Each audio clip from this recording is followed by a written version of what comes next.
Oh, No. Yeah, Mike hasn't left a comment as yet. Okay.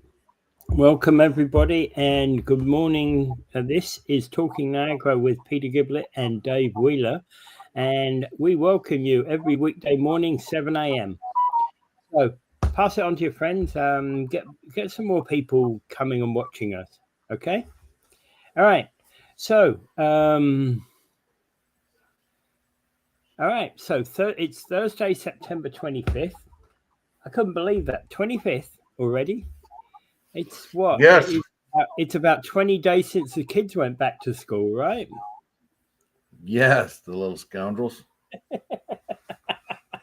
I, I mean, like, actually, that said, um,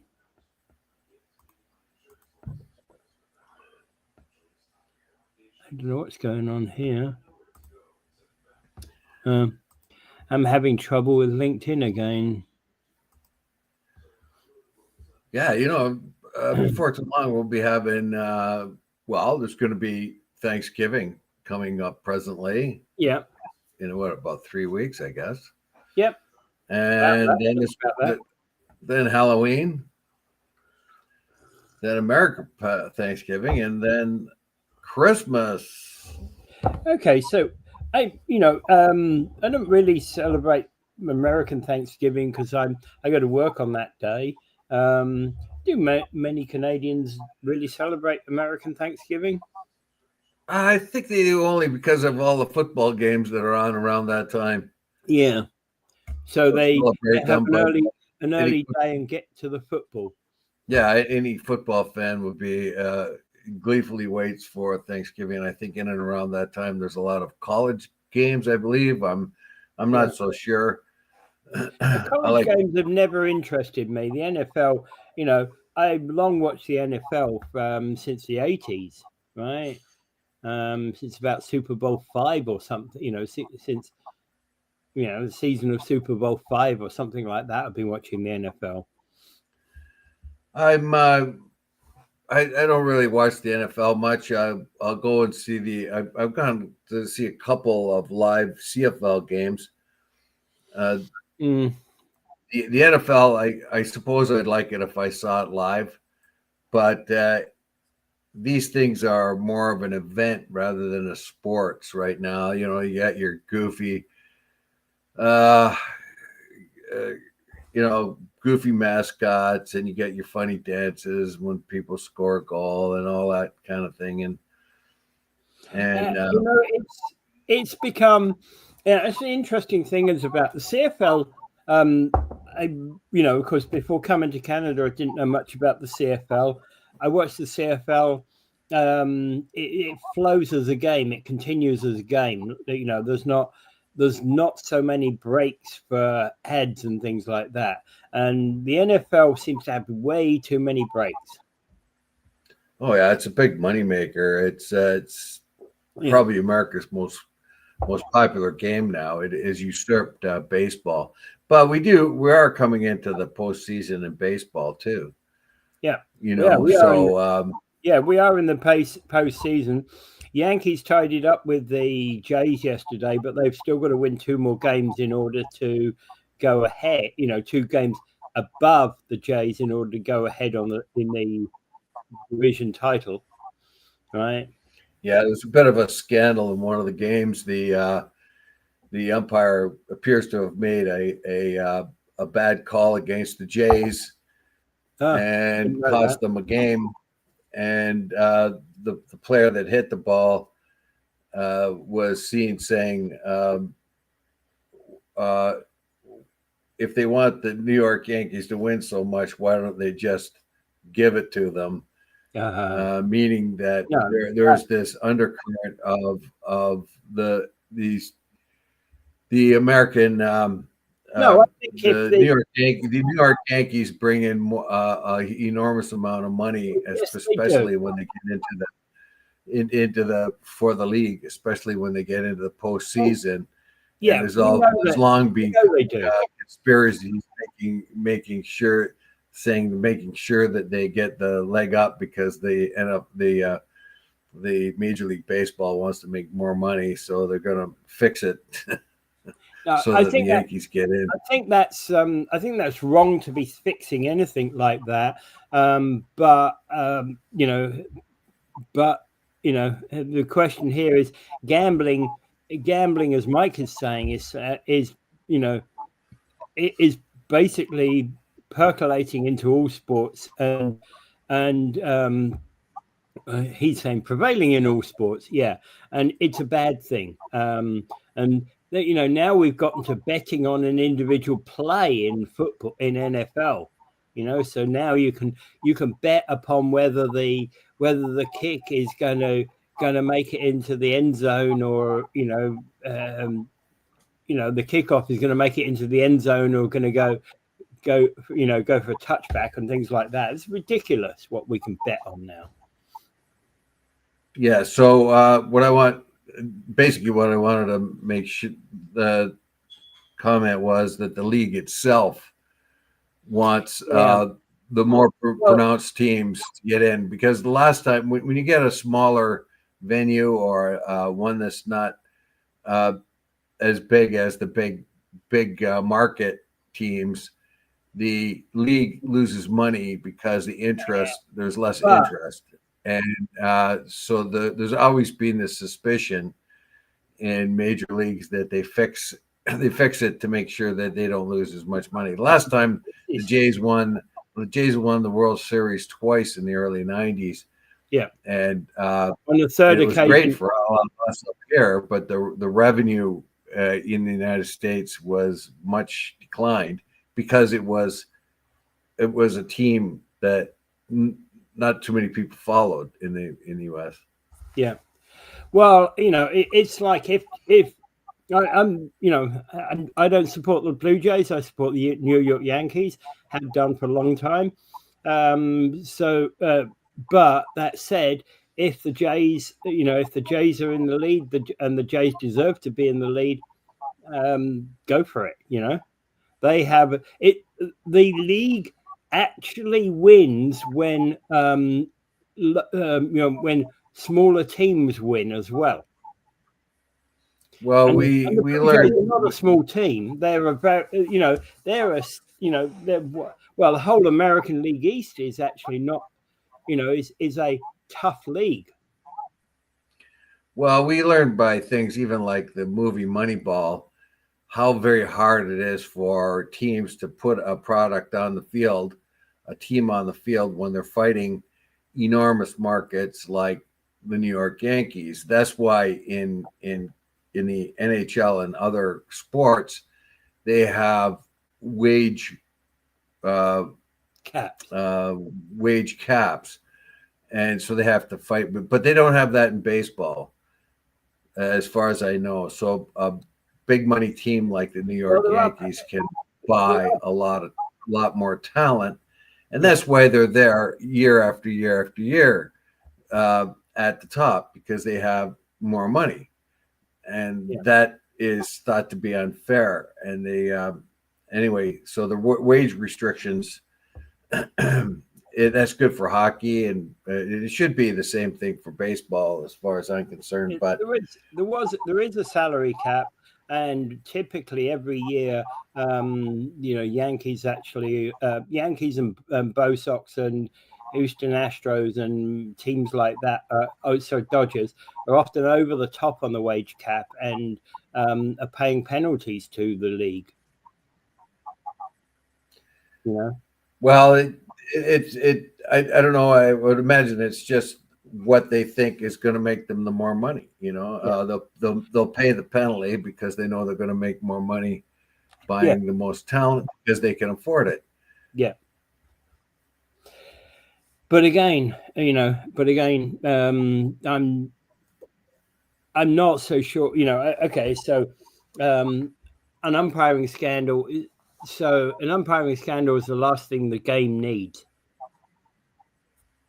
The umpire scandal every game almost. Well, Mike is. But the whole idea was, of course, the very idea was that they were catching these players speaking their mind. If you want the Yankees to win so bad, why don't you just hand it over to them instead of going through this ruse by calling a bad umpire play?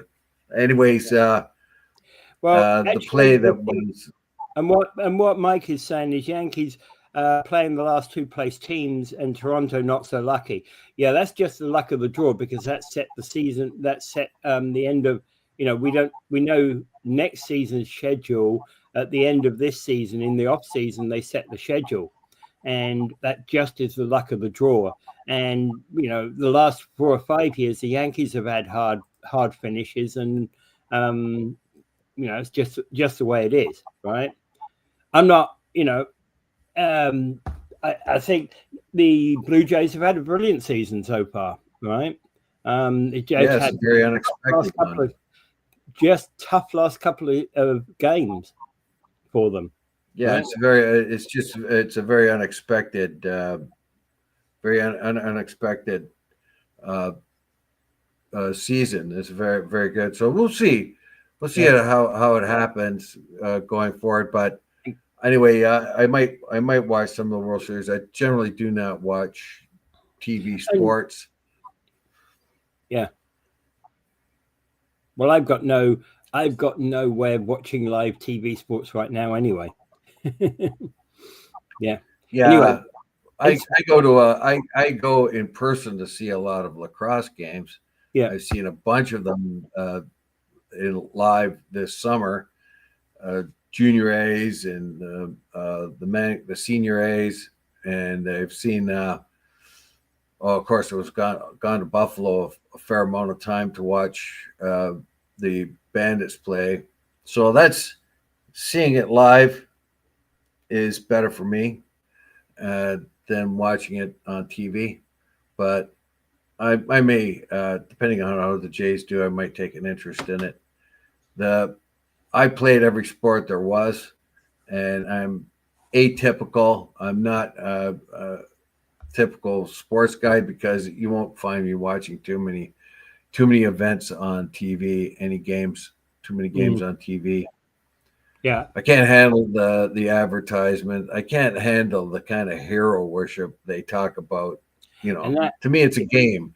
It's a game, and it's accumulated skill of different players. The goofy mascot thing, get rid of that. I understand why they're doing that. They're marketing it. But to me, I'm a purist. Just shut up and play the game. Don't tell me what a great hero this guy is, or overstate, the hero. Like, how can an athlete be a hero?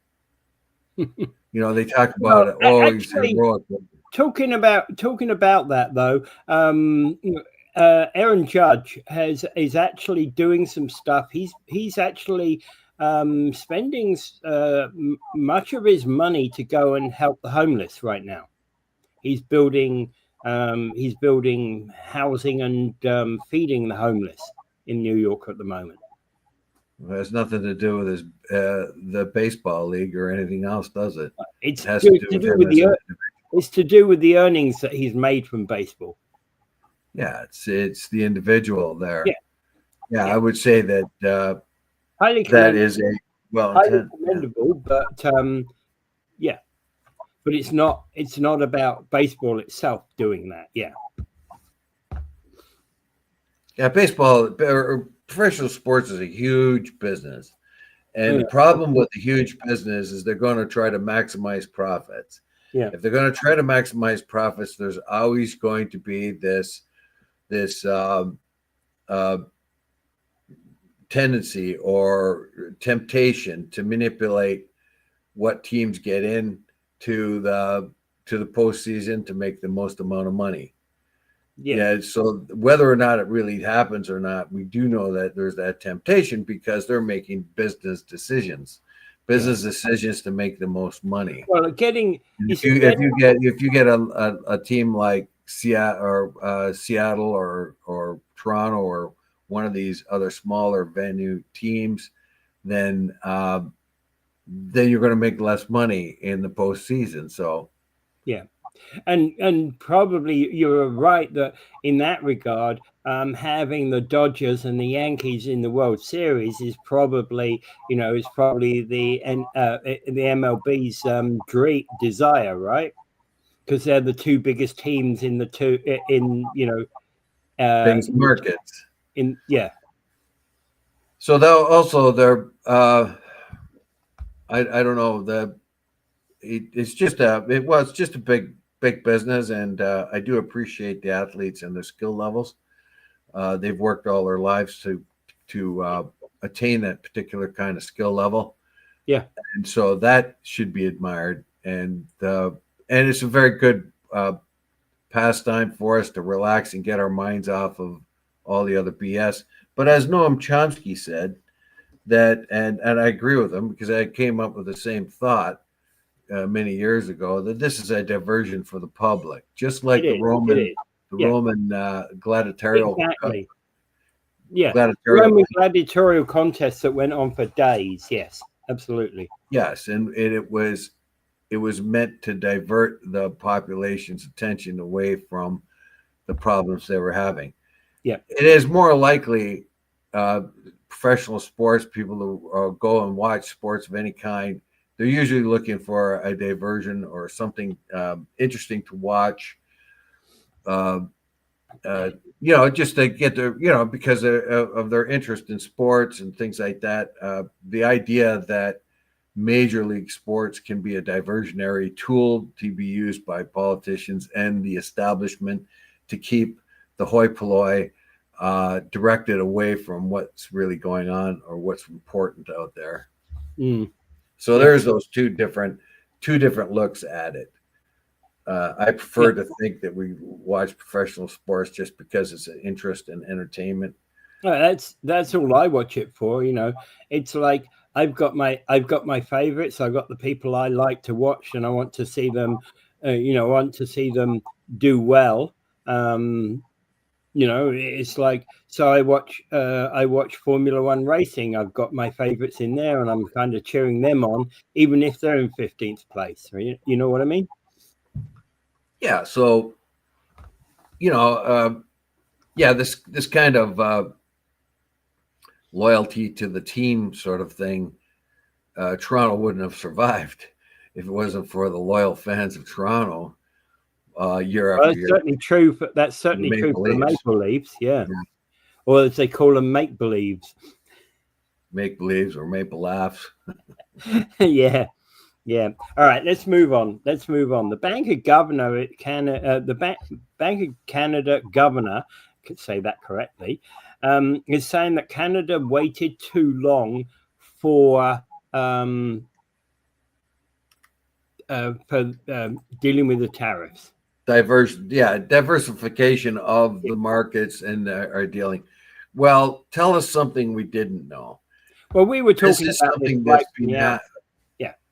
Yeah, we were talking about this right from the outset. We said right now they have to find new markets. Yes, and Tiff Macklem here is saying something that we have heard over and over and over again. I've heard this my whole life. We are too reliant on the United States. We have to diversify our markets. We have to search elsewhere. We cannot always be a commodity selling based economy. The economy is based on oil and mined minerals and so et cetera, and grown grain and things of that kind over and over and over. We get expert after expert saying this, and that we're going to walk into some kind of trouble if we keep this up. We are making ourselves vulnerable, and over and over it's proved that we are, and the diversification doesn't happen. In 2006, this happened to Canada too. The big crash in the United States, the pandemic, all these things made everybody more vulnerable. But soon as somebody says, well, we got to do something about it, it seems the last thing the government does is do something about it. Well, it's not just the government, because in fact, what he's pointing out here is that Canadian businesses have lost the urgency once the recession faded and US demand started returning at the beginning of the year. So it was like, oh, okay, it was a temporary thing. No, it wasn't a temporary thing. Yes. Well, this time it really is different because the free trade system that the United States sponsored and built throughout the world, and we all rely on, that's being reversed. So the current administration is looking at things much different. It's going to be America first, not America led. It was America led before. The American free tradists led the world into a free trade system. It was imperfect because, of course, it Well, every system. yeah. Well, one of the main problems was when the money in the West, particularly the United States, decided they're going to invest in China big time to make big time money. They didn't do it ethically. They didn't do it with caution. Yeah. They just went in there to make a whole lot of money, as would capital swine do, and they did. But in the meantime, they prostituted themselves by giving up their secrets. The other ones the Chinese stole, but the Chinese made it conditional. You build your factory here, you show us how to make the stuff. And once the factory was made, then the Chinese shut you out afterwards. So you made a bundle of money for the first 10 years, but once the Chinese figured out how to make what you're making, they flooded the market with cheaper versions of what you made. And it's like okay, so one Chinese factory is making Dell computers and and Sony computers and this and that and Gateway computers and this and that and the other brand, and they're all making them from the same thing. And what's supposed to happen is when they're making a Sony one, they pick up a hard drive with the Sony label on it and stick it in the machine. The trouble is, then there's no hard drives for the Sony label, so what they do is they pick up a Toshiba one and stick it in there. Well, whatever they do, the very fact that that the globalization had no real control. There was there's no ethics in capitalism. Basically, you make money the best way you can, and if that means, and of course the quarterly returns are the God decree. So you take your factory over to China, you make this stuff, and you think, oh, I'm good. Then the Chinese copy what you do, and then you're shut out. And then you go and complain to the government and saying, hey, they stole our stuff. And the government doesn't say, well, why did you take their stuff there in the first place? You could have built your stuff here. I wouldn't have made as much money. So that's the kind of... And again, how we make money in the West is we do it, but how we make the additional money is by automation, not by cheap workers that you get in China. Yeah, but anyway, getting back to Canada, we are now in a situation where we will always have the United States most likely to be our largest trade partner, but we cannot rely on them anymore because they have adjusted their view of trade around the world. They want to rebuild their economy, become less reliant on foreign goods, that sort of thing. They're doing it in a ham-fisted, blunt and dumb kind of way. They could have done this in a more gradual, planned way, but politics got in the way, and political expediency of the Trump administration say we got to do this right away, fast as possible, so that we look good.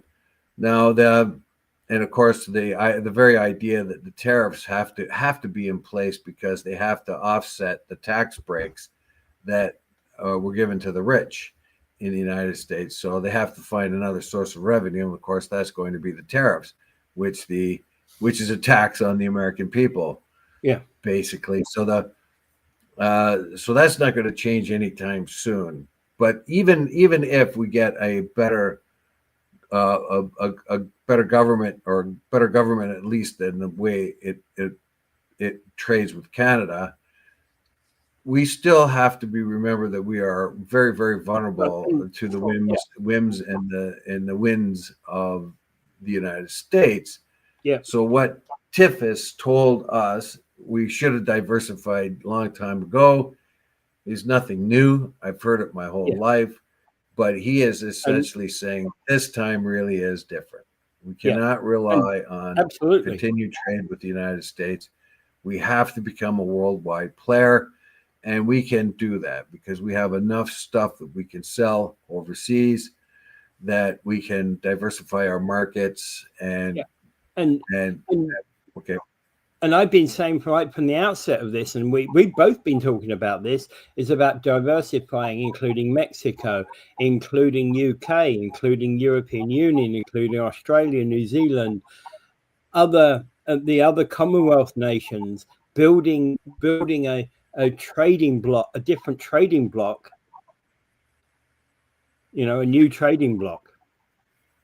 Well, we are put behind the eight ball right off the bat. Like here, all of these things, he's quite right in saying all these things, and all the calls for interprovincial trade that fell on deaf ears, and all the calls for diversification of trade throughout the world kept falling on deaf ears. But now we can no longer have that fall on deaf ears.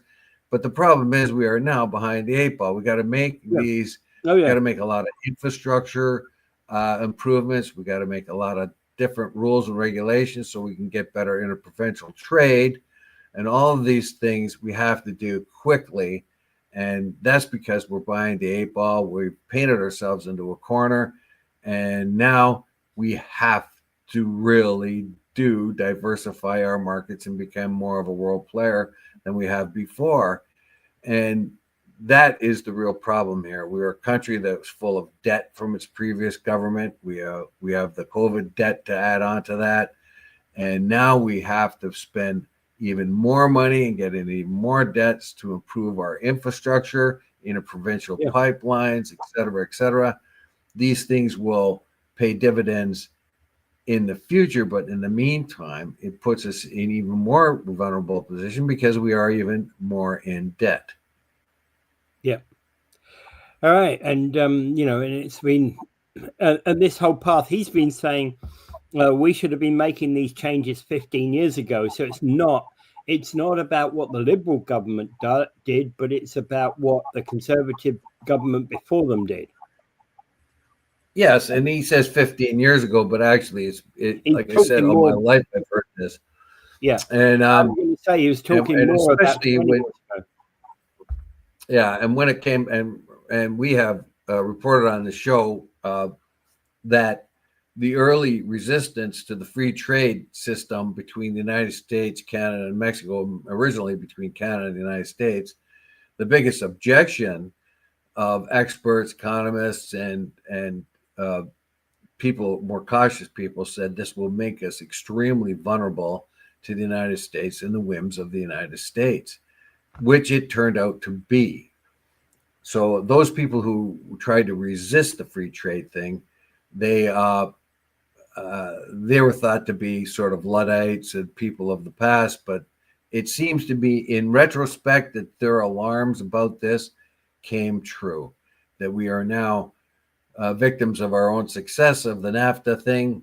NAFTA made it too easy for us to do the lazy man's way, just sell it to the United States, and now that may not be a solid idea any longer. So their ideas have come to fruition. Basically, they warned about a situation like this and asked for guardrails to be put up. The government did not, and away we went. It was very much like when SARS came along. The warnings were out there. We got lucky with SARS back in 2006. It didn't spread too fast, and we did not have the capability of dealing with a major epidemic. It was revealed they had lots of plans to do that, to make us prepared for the next pandemic, but they didn't do anything in the long run because once it got off the pages of the newspaper, the government decided not to do much with it, which left us unprepared for the pandemic when it came in, when all signs said there was going to be another pandemic back in 2006 and that we should prepare with masks and all other kinds of things we might need. And yet, did we do it? No, we didn't do it. No, we didn't. Same thing here. All the warnings that have previously come up about economic reliance on the United States and how vulnerable that could make us be. Those warnings were out there. We had brushes with them back in 2006, and actually, when the market crash happened. And did we do anything about it? No. You know, it's an interesting thing that we have changed today. You go into a store, and in one corner you will find masks on the shelves in stores today. We're now 2 years after COVID, and there's still masks available to be bought. Whereas 2 years. The problem is, is there going to be an ample supply of masks if we hit another pandemic? And they're talking about pandemics being a once in 100-year cycle, but because of the expansion of of humans into more remote areas of the world where you have more diverse viruses in different animals, birds and bats, et cetera, they were more likely to have more pandemics in a shorter life cycle. So if we had a major one every 100 years, so to speak, we might start having them every 50 years or every 20 years. And it doesn't really matter. Like, that's just a timeline, but we could have one next year, depending on who tramps through a part of the forest, gets a virus from a bat or some bird and brings it back. And that could be tomorrow, you know? Yeah, it could. That's for sure. Okay, moving on. Welland isn't committed to actually funding the Niagara Falls Hospital. Yeah, they're struggling. They're struggling with it. So you think to yourself, well, everybody would be behind the hospital. You think everybody would be in there. Everybody's an agreed upon position to support this hospital. But the cost of the hospital that each different community, each different municipality has committed to is a strain on those communities. Now, in Niagara Falls, Niagara Falls, we've come up with our end pretty good, so we're paying our end. But in Welland, for instance, they fear the effect this is going to have upon their taxpayers. Yeah, and they don't want to foist the cost of that onto the taxpayers, particularly when they have the Welland Hospital itself, and that's not going to be it's going to stay up, and that needs considerable amount of investment too. So what Welland's looking at, how much of our commitment to the Niagara Hospital can we make when we have all these other fiscal responsibilities? We have to wait to find out how much our own hospital is going to cost to get fixed before we can commit funds to the Niagara Hospital. But to be quite honest, if I lived in Welland, and it's like, well, I'm going to go across the country roads to get to the Niagara Hospital, or I'm going to go up the 406 to get to the St. Catherine's Hospital. I know which one I would be choosing. It'd be the 406. Well, look, it depends on what services you're looking for. For instance, if you got cancer or something, you're not going to go to Niagara Falls Hospital, are you? Your oncology and all that will be done in St. Catherine's. So the hospitals are specializing in different things, and it depends on what's wrong. I was talking if you about have an emergency, like Welland Hospital. Well, okay, you're in a car accident, you go in there for emergency. Yeah, they can stabilize you there, but then they might have to transfer you to Niagara Falls Hospital or St. Catherine's Hospital, depending on who has the better resources. As a matter of fact, you might have to be transferred all the way to Hamilton. But and you might be better off being transferred to Hamilton. Arguably. Yeah. So basically, directions to staff Tuesday in Welland included holding back a portion of the city's share until it knows the status of the local hospital, using investments and funds from the city-owned lands, negotiating a deal guaranteeing Welland Hospital stays open, and calculating the annual impact to the taxpayer. And that's the basic thing. Now, originally, the hospital was supposed to cost $2.3 billion. Well, now that has swollen to $3.6 billion. Some of that inflated cost could be laid at the feet of the pandemic, the slowing global chains, the supply chains, et cetera, et cetera. But the Niagara Health Foundation has not asked for anything more than the original $230 million local share to build, which is about 10% of the total cost. Anyway, so basically each municipality is calculated. So they used a per capita system to calculate how much each municipality would have to pay. Yeah. I would imagine since they began this that Niagara Falls has swollen more than the other cities. Like likely they probably paid for more than half of it, because the vast majority of people who show up at the new hospital will be from Niagara Falls. So for Welland, with a population of 52,000 people, it worked out to be a $17.8 million contribution. Yeah. But of course, as they're saying, they're going to have to. They don't want to put the full weight of this onto the taxpayer right away. So they're trying to find ways to reduce the impact on the taxpayer, and to make sure that their own hospital stays open, which is not assured just yet. So they're not going to add any money to this until they get that assurance. Yeah. And then when they do get that insurance, they're going to have to then direct funds to the Welland Hospital. The current status of the Welland Hospital is that it's supposed to be turned, much like Douglas Memorial is supposed to be turned into an urgent care place with additional overnight facilities. But the whole Welland Hospital was supposed to be being scaled down. Yeah, every one of these communities, like for instance, Fort Erie is withholding $3 million commitment. Port Colborne is undecided on its share. Pelham, it's Waynfleet. They all are delaying decisions on this because they have to wait for their 2026 budgets.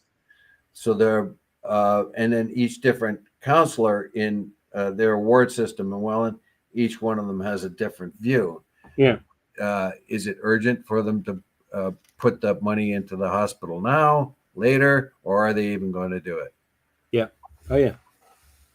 And as I say, with places like Welland and in Port Colborne and that sort of thing, if you're driving somebody to the hospital in an emergency, I'd be going to St. Catharines if I lived in those places rather than Niagara Falls, especially on a horrible winter's day. Going up the we don't know. We don't know what. Of course, on a bad day, they're going to get to the hospital they can get to. Yeah. But when Niagara Falls Hospital is being built, it's going to be the newest, most state-of-the-art hospital, ostensibly. I don't deny that.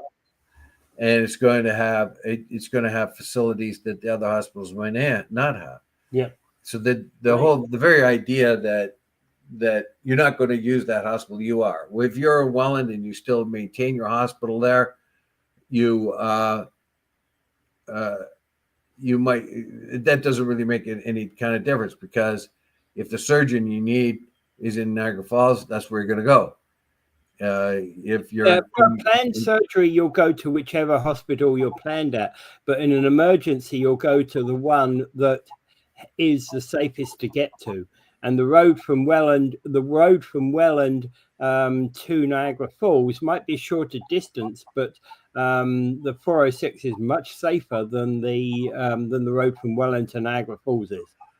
Well, I doubt that the Wellandites had that much consideration. What they're really worried about is their own hospital staying open, and these other places like Fort Erie, and Port Colborne are worried about their own little healthcare systems that they have there, Douglas Memorial, etc., that they don't want to see dwindled, and their emergencies system eroded, or their care systems eroded.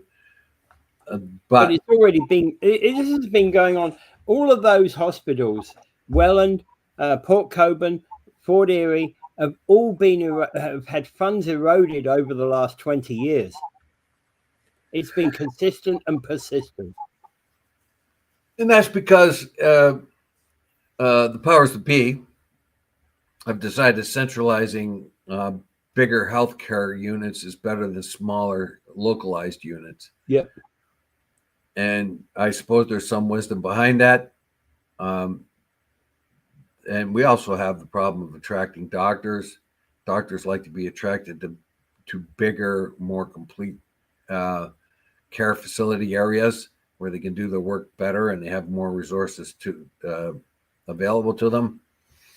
You know, you take a brand new doctor coming out of a brand new surgeon coming out of a medical university, and they say, okay, you want to go to Fort Drury, or do you want to go to Niagara Falls with state of the art equipment and all that? Where do you think he's going to go? Oh yeah, I know. All right, let's move on anyway. Bridging gaps in food security.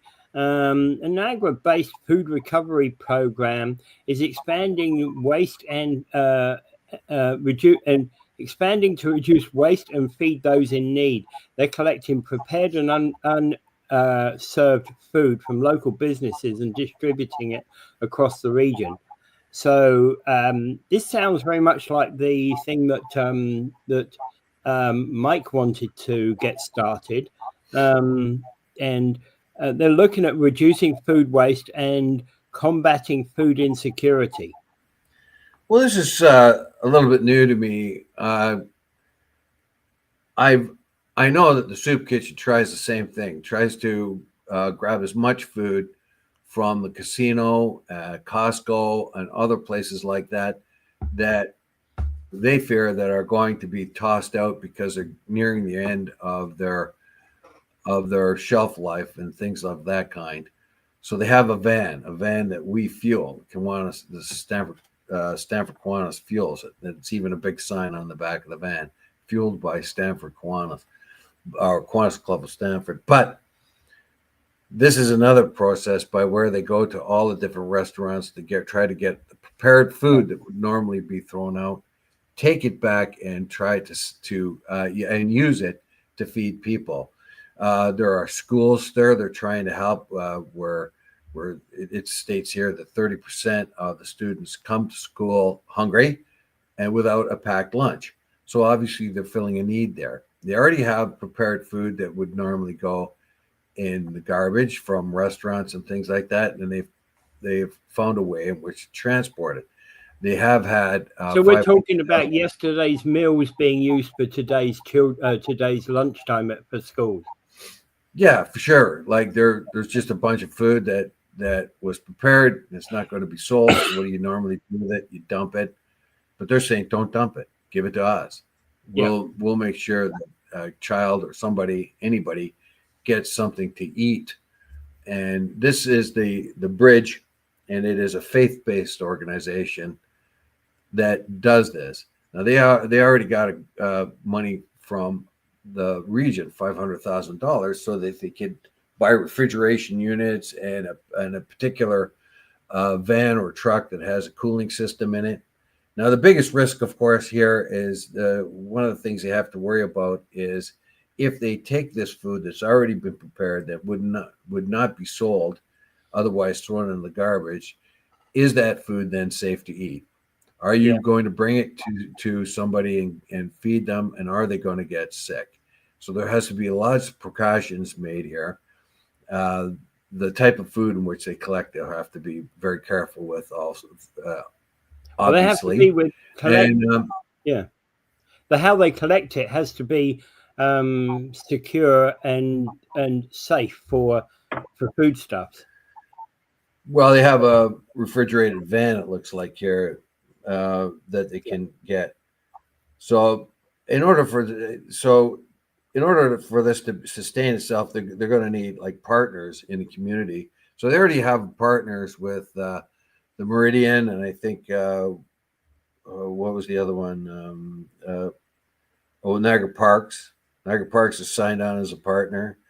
They're also looking at a partnership with owner of 4 Tim Hortons, so they can quickly get the stuff from Tim Hortons that won't be sold, and then make sure that it goes to some people. Now it's not only just children they're feeding; they're feeding everybody.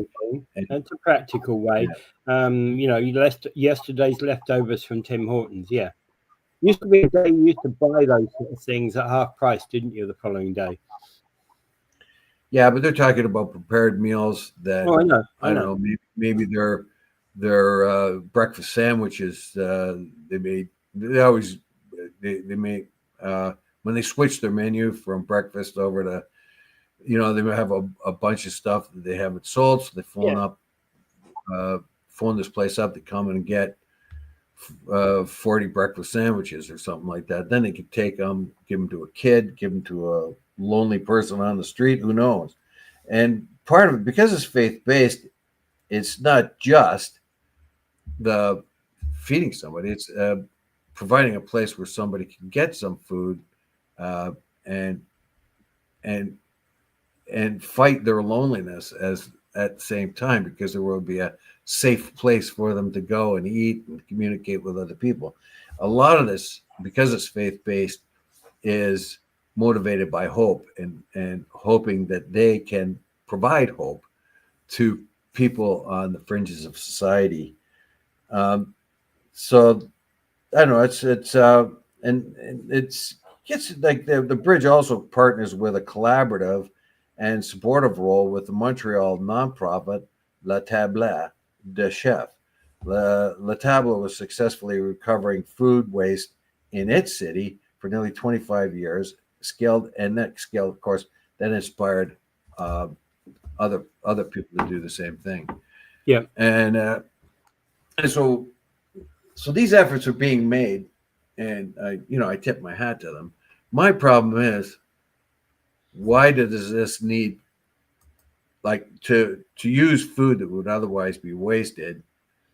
I find that a good thing, but my problem is, why is the need increasing so much? Yeah, that's my problem. You have everybody stepping forward. You've got Project Share, you've got the Soup Kitchen, you've got Salvation Army, you've got this now, the Bridge, you've got Grow. We talked about Grow, and you've got service clubs like ours, Kiwanis and Lions. They're all doing it. Yeah,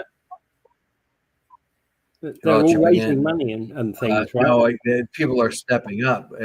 Service clubs and other things are stepping up, but the need is growing, and it should be going the other way. Yeah. What we're doing is putting a Band-Aid on this rather than trying to find the solution to it. Now, the Band-Aid thing, if the need keeps growing and you just keep your effort growing, there's got to be some way, somewhere, somehow to reverse this trend. Yeah. So we're being reactive, not proactive, generally as a society. Yeah. And essentially, we also have another problem as far as I'm concerned.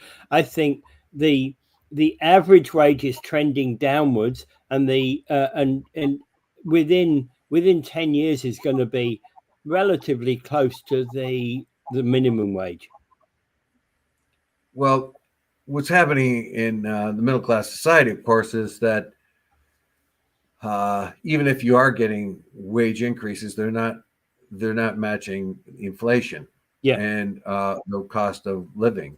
So the middle class standard of living is being eroded over and over again. When I was working at Staples yesterday, talking to people as they came in, as I tried to get donations, 2 different people told me They would love to give me a donation, but they don't even have a job. They can't find a job. There was a real struggle for them to find work.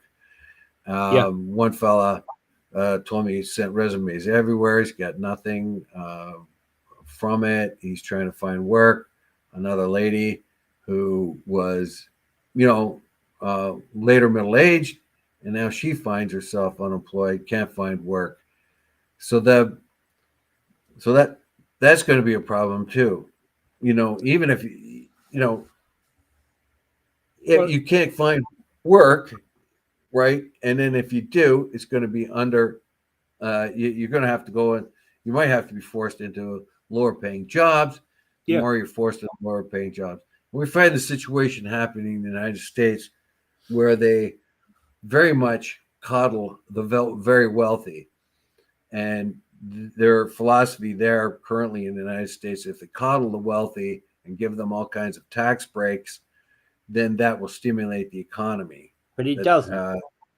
The whole idea of trickle down stuff, it didn't work for Reagan. He exploded the didn't work for Reagan. Didn't work for Thatcher. He did that. Yeah, when Reagan did it, it exploded the debt of the United States, and who burdens that debt is the average person, the middle class. That burden comes down on them. In the States right now, the burden of their taxes may have been arrested and held at a certain point, but they are now being taxed with tariffs.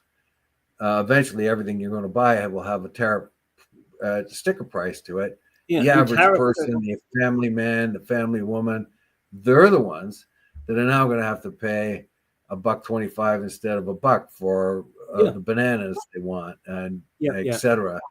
That is chump change for the wealthy, of course. They don't care about that. But for the average person, it is, and it affects their bottom line. Yep, absolutely. All right. Food insecurity is becoming a major problem in the West right now. Not just here in Canada, not just here in Niagara, but across the whole of the West.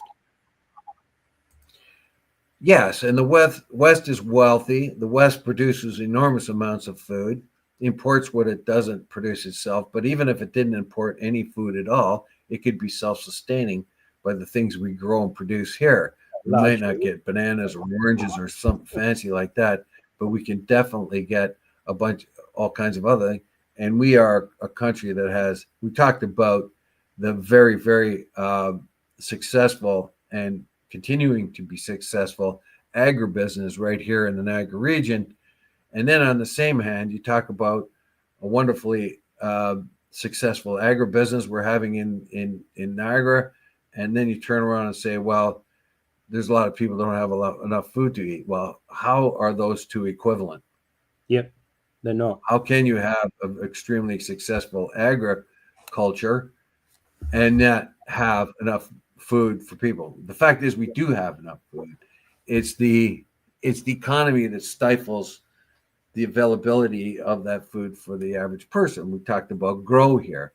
Grow is an outfit that we also give money to, that goes around and purchases healthy food and then resells it at a reduced price depending on your income level. All right. And so if you have a very low income, what happens is you have a difficulty buying healthy food because healthy food's a little more expensive. So boxes of macaroni and cheese and hamburgers are cheap ways of filling your belly, but it's not doing much for your health. All right. So a place like Grow has an education system, tells you what you should eat, how you balance your diet, but then helps these people afford it. All right. So why is that happening? Is because we have this eroding middle class, unfortunately. And I think the real problem is that we keep on Band-Aids. We have very imaginative solutions to to help our poor, but our poor keep growing, and so we are reactive, not proactive. How do we reverse that trend? Yeah. Not something we're going to solve today, right? But let's move on. Maybe tomorrow. And the Grape and Wine Festival starts today, right? 25th to 28th of September in Montebello Park in St. Catharines. So that's Grape and Wine. Yeah, it's grape wine. Yeah, so I've been to a couple of those. I haven't been for many, many years, but they're usually kind of fun. No, I haven't been for years either. Absolutely have to say. And hey, I'm interesting that I'm actually working just around the corner from Montebello Park, of course. Yeah. I wonder if they still have the beauty contest. I put the link into the comments, by the way. Yeah, I'd like to know if they still have the beauty contest. Basically, they probably don't. They would have like Miss the Greek Club, Miss the Irish Club. They would have all these different clubs like the Irish Club, the Croatian Club, the Polish Club, and all that. And they would pick out their most nubile young female, and they would have a kind of a beauty contest during the Grape Wine Festival. I don't know, see who would be crowned Miss Grape. I don't know. And I watched one of them. And even then, when I saw it back, I think that was even back in the 80s, early 90s. And I thought to myself, I wonder how long these are going to last before the feminists get rid of You don't do that anymore. You aren't doing that anymore, right? No, I doubt that they do that anymore. But the girls were having a whole lot of fun, man. And so. And the guys were having even more fun gawking at them. Yeah, well, the whole beauty contest thing isn't just the swimwear. It's elegant fashions, poise, those things that the sort of traditional attributes of women was not just physical beauty, but it was also poise, demeanor, sort of to demonstrate feminine qualities of that kind. So I don't know. I think a lot of women like doing it, but now you can't do it because, it's all part of the patriarchy and we don't want that. Yeah. All right. Yeah. So, okay. So as I say, it starts today.